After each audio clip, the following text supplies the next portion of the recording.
Carnivore MD. Again, Paul Salendo, showing you why you should never trust someone on social media that is just trying to get your money. So before we look at this ridiculous video, I was curious, again, double board certified. So let's just do a quick Google search and see. Psychiatry.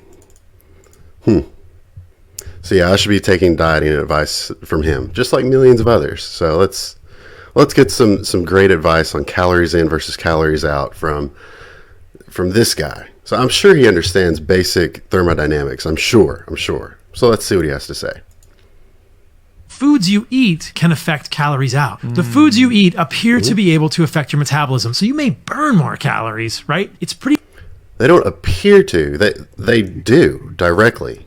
hard to get someone to gain weight if they don't have a combination of carbohydrates and fat. Okay, so straight off the bat, all of these comments, they know how dumb this is. It's basic thermodynamics, calories in versus calories out.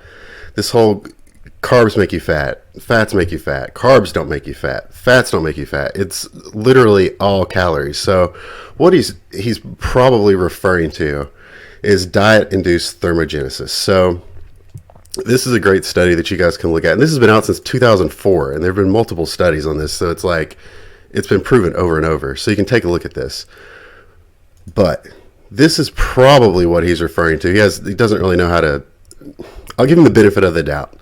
So when you eat protein, it takes energy to digest it. When you eat carbohydrates, it takes energy to digest it. Same thing with fats. So it takes more energy output to digest protein. So if you eat 100 calories worth of protein, 20 to 30 calories of that are going to be burned just digesting that protein. So you eat 100 grams of protein, you're only getting 80 calories of the protein for other functions to be burned, if you see what I mean. So same thing with carbohydrates, only a different percentage. Carbohydrates, it takes 5 to 10% of those calories to actually digest it. So if you eat 100 calories of carbohydrates, it takes 10-ish calories or less to burn, to actually digest it. And fats, when someone says it's, and this is the best point here, fats, they're easily digestible, sort of. But what that really means is not that it's easy for your body to actually digest it, because a lot of people get upset stomachs with a high-fat diet. Okay, but they're still easy to digest. What that means is it doesn't take a lot of calories for you to digest them. So in a way, fats will make you fatter, because if you eat 100 calories of fats, you're going to get, 97 calories of that. And then carbohydrates and protein, you can see it's different. So it doesn't affect your metabolism. For some reason, he's hung up on this, it affects your metabolism. And there's plenty of studies to show that, like, when someone says, oh, my metabolism slowed down or it's sped up, like the variance in that, and even with ages from like 20 years old to 70 years old, the variance in that is like very small. So like, don't get hung up on the fact like your metabolism might be slow or fast. Like the changes in metabolism are going to be very minuscule. Like it's not going to be enough to really make a big hit when we're talking about something like protein that's 20 and 30%. Like that's a pretty big hit right there on calories. So I think that's what he's trying to say, if I were trying to be nice. But I mean, most of the people here can agree this is so dumb. I agree, this is extremely dumb. I mean, everyone knows about the study with the professor that had the junk food diet with the Twinkies and still lost weight just from calories in versus calories out. And like, that's, end of the day, that's what it's about. This could be a study that could sort of back what he's saying as far as whole foods versus processed foods. But again, this is a pretty poorly designed study. If I'm, anyone that looks at studies on a daily basis or weekly basis like I do, you can see that this study is just like got holes all through it. And like most people tell you that it's designed terribly. So I would never actually point to this study to show you that you'll burn more calories with whole food versus processed foods, just for a number of reasons. Their idea of whole foods versus processed foods is kind of ridiculous. But anyway, back to this video. Interesting. The combination of carbohydrates and fat is an evolutionarily rare thing. There are not many places where those occur together. That is... Yeah, except like we invented the freaking wheel. So like, yeah, a lot of things have evolutionarily changed. I can go to McDonald's and get all those things for like $2.50. Uniquely satiety preventing. What?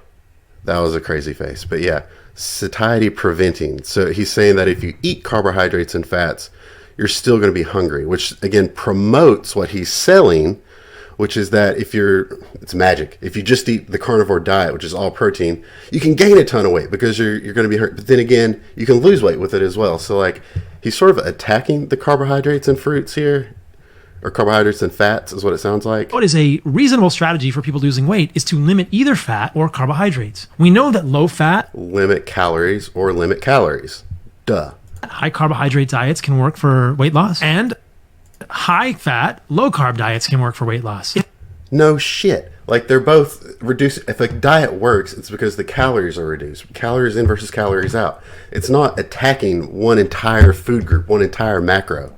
It's more difficult, but doable to do moderate carb, moderate fat. Okay, so he's saying it's easier to stick to a diet that's moderate carb, moderate fat, more doable for, I guess, the choices of foods you can get. It's totally doable. You just have to be a little more disciplined and really be appreciating that processed foods will short circuit your satiety mechanism. Short circuit your satiety mechanism. I would love to know what the hell that even means. Short circuit, again, going back to this study that I was talking about, I mean, you could point to it, but again, a lot of the people actually said otherwise. As the results say here, there's no significant difference in the satiety ratings after 2 meals. And this is with a lot of people. And like, yeah, you can read it again. The calorie mechanism in this is a little bit ridiculous how they designed it. So if I'm not putting a lot of weight on that, I can't turn around and then say, oh, well, let's put a lot of weight on how they rate satiety. And these people are just rating it. So that's a little weird too. The foods you eat can affect. So basically, this guy, again, is going to push the carnivore diet any way he can. And the fact that I think he knows this stuff. I think he knows calories in versus calories out is the deal breaker. Calories is king. And I think he even knows this as well. He might not have explained it. Like he could have explained it and actually helped his cause even more. But I think he knows this. It's just, he knows that if he promotes, diet-induced thermogenesis and calories out versus calories in, laws of thermodynamics, just like any of that, it's not going to help his pocket, right? It's not going to help his wallet. So, and again, any diet is going to work if you stick to it, if it's calories in versus calories out. This whole fats don't make you fat, that's ridiculous. Carbs don't make you fat, that's protein, all this, it's ridiculous. It just comes down to the macros, and it comes down to the calories in versus calories out. Set the macros up to something you can stick with. Don't overcomplicate it. This guy he's overcomplicating it as far as one thing, but then making it simple for the way he wants to do it because it's making him rich. So that's what I think. I agree with all these. I agree with all these people. This is kind of ridiculous. Yeah, these people are starting to catch on. They're starting to catch on. I hope you guys do too. Thanks.